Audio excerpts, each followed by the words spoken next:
میرے لیے یہ سب سے تکلیف دہ عید ہے۔ غلاموں کی کوئی زندگی نہیں ہے، میری نظر میں غلامی سے بہتر موت ہے۔ میں افسوس سے کہتا ہوں کہ میرے لیے یہ سب سے تکلیف دہ عید ہے۔ اور تکلیف دہ کیوں ہے کہ 10,000 کے ارد گرد، ہمیں ایگزیکٹ نمبر نہیں پتا کیونکہ ہمیں بتاتے نہیں ہیں اور ہر روز نئے لوگوں کو پکڑ لیتے ہیں، لیکن 10,000 کے ارد گرد ہمارے کارکنان جیلوں میں اور جیلوں میں برے حالات میں رکھے گئے ہیں۔ ایسے رکھا ہوا ہے جیسے کہ کوئی غدار ہیں، کوئی دہشت گرد ہیں۔ ان کو پوری طرح کوشش کی جا رہی ہے کہ ان کو اتنا ان کے اوپر ظلم کریں یا ان کو ایسی بری حالات میں رکھیں کہ وہ مایوس ہو کے پارٹی چھوڑ دیں۔ ان کے جو گھر والے ہیں، بیوی بچے ہیں، ماں باپ ہیں، وہ آج عید پہ کیا کر رہے ہوں گے، کیا ان کے اوپر گزر رہی ہوگی، کیونکہ پتہ ہی نہیں ہے کہ کب باہر آنا ہے۔ ایک بیل سے ہوتی ہے، باہر نکلتے ہیں، پولیس پکڑ کے پھر سے لے جاتی ہے ان کو جیل میں، کوئی اور ان کے اوپر کیس بنا دیتی ہے۔ قانون کے نام کی چیز ہے کوئی نہیں۔ اب مکمل طور پہ جنگل کا قانون ہے، جو طاقتور ہے وہ جو مرضی چاہے وہ کرے، وہ چاہے سپریم کورٹ کے فیصلے سنے یا نہ سنے، عدالتوں کے جج کی بات مانے یا نہ مانے، کوئی فرق نہیں ان کو پڑتا، کیونکہ اس وقت جس کے پاس طاقت ہے وہ جو مرضی چاہے کر سکتا ہے۔ تو اس لیے ان کے گھروں میں کیا گزری ہوگی، یہ میرے جو 10,000 کے ارد گرد جو کارکن اس وقت جیل میں ہیں، میں اس لیے یہ عید تکلیف میں گزار رہا ہوں۔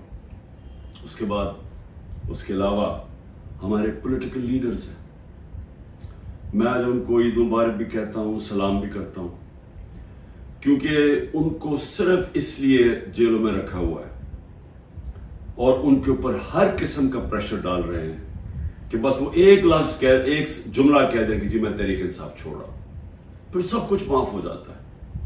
جس طرح پوچھا گیا ایک سوال پریس کانفرنس کے دوران ISPR کی کہ جی بتائیں کہ یہ اتنے بڑے الزام لگائے ہوئے بغاوت کے اور دہشت گردی کے، لیکن جب وہ پارٹی چھوڑتے تو سب معاف ہو جاتا ہے۔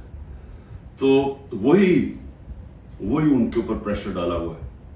تو میں آج ان کو سلام بھی کرتا ہوں۔ ہمارے خاص طور پہ جو خواتین، ابھی تک 50 خواتین صرف لاہور کے جیل میں ہیں، جس میں ڈاکٹر یاسمین اور عالیہ حمزہ، ان کو میں خاص طور پہ خراج تحسین پیش کرتا ہوں۔ ان کے علاوہ بھی جو اور عورتیں ہیں، لیکن ان کے اوپر پورا زور لگایا گیا ہے کہ یہ پارٹی چھوڑ دیں یا یہ اپروور بن جائیں۔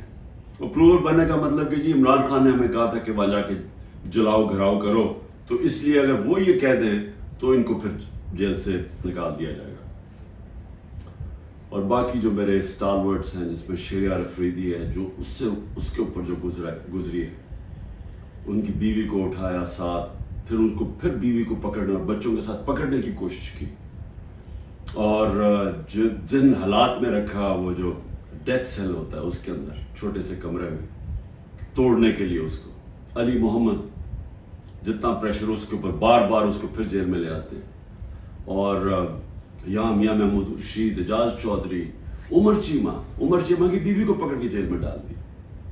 اس کا کیا قصور ہوگا، صرف توڑنے کے لیے کہ کسی طرح یہ کہیں کہ ہم تحریک انصاف چھوڑ رہے ہیں۔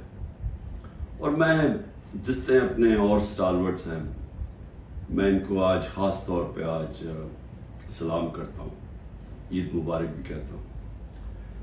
اس کے علاوہ میں آج یاد کرنا چاہتا ہوں 16 لوگ ہمارے شہید ہوئے، گولیاں ماری گئی ان کو 9 مئی کے بعد۔ کوئی ان کی بات ہی نہیں کر رہا کہ 16 لوگ جو کنفرمڈ ہمارے پاس ہیں جن کی شہادتیں ہوئی ہیں، اس کے علاوہ 9 اور ہیں، لیکن ہم اس لیے کنفرم نہیں کر سکتے کہ ان کے جو گھر والے ہیں وہ چھپے ہوئے ہیں۔